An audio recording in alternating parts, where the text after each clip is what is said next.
नमस्कार दोस्तों, स्वागत है आपका एक बार फिर से कहानी पीडिया के इस नए एपिसोड में। और आप इस एपिसोड में जानेंगे कि सम्राट अशोक के पुत्र और पुत्री महिंद और संघमित्रा के बारे में। तो चैनल पर बने रहिए, सब्सक्राइब कीजिए, लोगों तक शेयर कीजिए, क्योंकि हम सुन रहे हैं सम्राट अशोक के जीवन से जुड़ी हुई महान कहानी। तो महिंद की माता का नाम देवी या महादेवी था। वे विदिशा में रहती थी। अशोक जब राजकुमार थे तभी बिंदुसार ने उसे राजा उपराजा बनाकर विदिशा की निगरानी करने के लिए भेज दिया था। वहीं अशोक ने एक नगर सेठ की कन्या से विवाह कर लिया जिसका नाम देवी था। इसी रानी की कोख में महिंद और संघमित्रा का जन्म हुआ। संघमित्रा महिंद की सगी और छोटी बहन थी। महिंद की आयु 14 साल की थी तब अशोक ने पाटलिपुत्र की गद्दी पाई थी।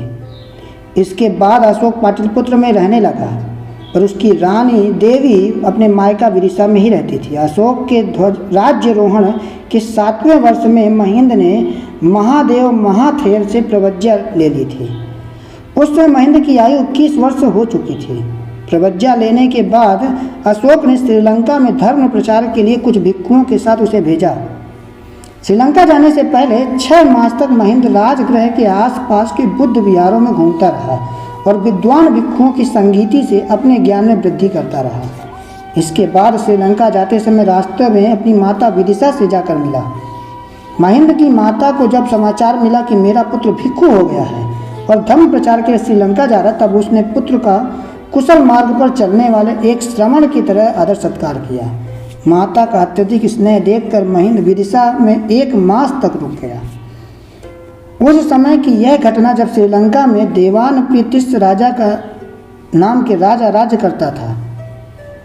सम्राट अशोक ने उसकी गाढ़ी मित्रता थी। अशोक ने जब अपने पुत्र को भिक्षुओं के साथ श्रीलंका के लिए रवाना किया तब उसने वहां अपना दूत बनाकर भेज कर वहां के राजा को सूचित कर दिया। अशोक सन 272 ईस्वी पूर्व राज सिंहासन पर बैठा। उसके 18 वर्ष में यानी 254 ईस्वी पूर्व महिंद ने 4 भिक्षुओं के साथ सिंघल द्वीप में पदार्पण किया। उस समय महिंद की आयु 32 वर्ष की थी। महावंश नामक बौद्ध ग्रंथ में लिखा मिलता है कि जिस दिन महिंद ताम्रपर्णी पहुंचा उसी दिन वहां ज्येष्ठा मूल नक्षत्र का उत्सव था, यानी ज्येष्ठ मास की पूर्णिमा।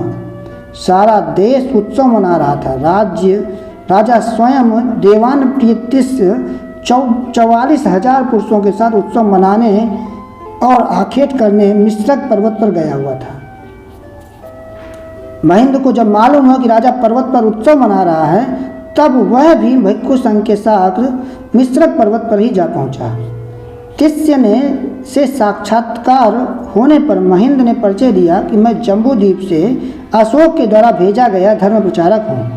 राजा को पहले ही सूचना मिल चुकी थी। उसने महिंद का उत्तम स्वागत सत्कार किया।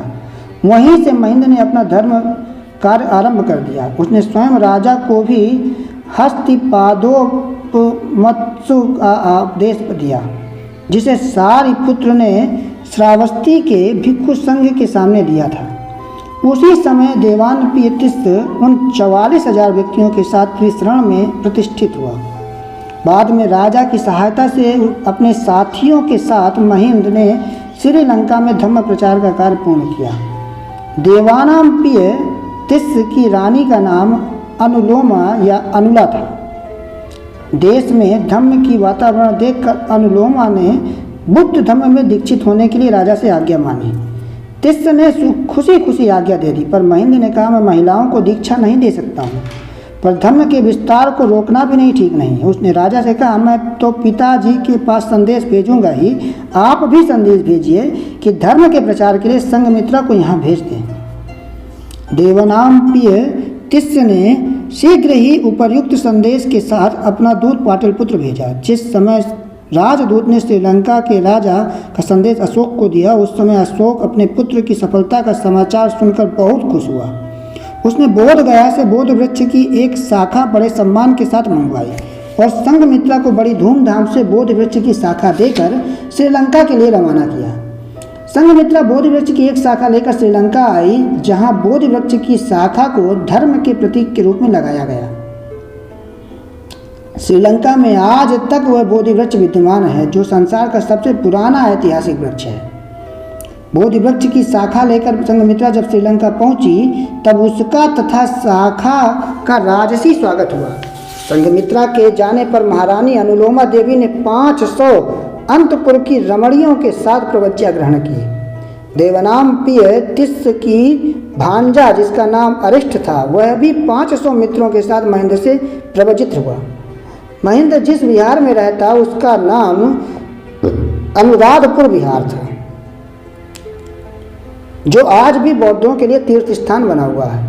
श्रीलंका में महेंद्र ने 38 वर्षों तक धर्म का प्रचार किया और बौद्ध धर्म को राजधर्म बनवा दिया। वह अपनी 32 वर्ष की आयु में श्रीलंका आया और 70 वर्ष की आयु में वहीं उसका परिनिर्वाण हुआ। इस तरह 220 ईस्वी तक महेंद्र का देहांत हुआ।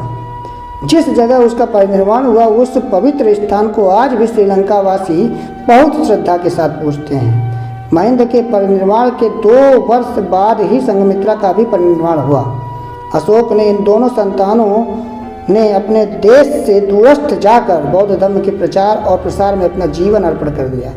सम्राट अशोक ने भी अपने प्रिय पुत्री को सद्धर्म की सेवा में समर्पित कर त्याग और धर्मनिष्ठा का अनूठा कीर्तिमान स्थापित किया। ऐसा था मगध का धर्म प्रिय सम्राट अशोक महान।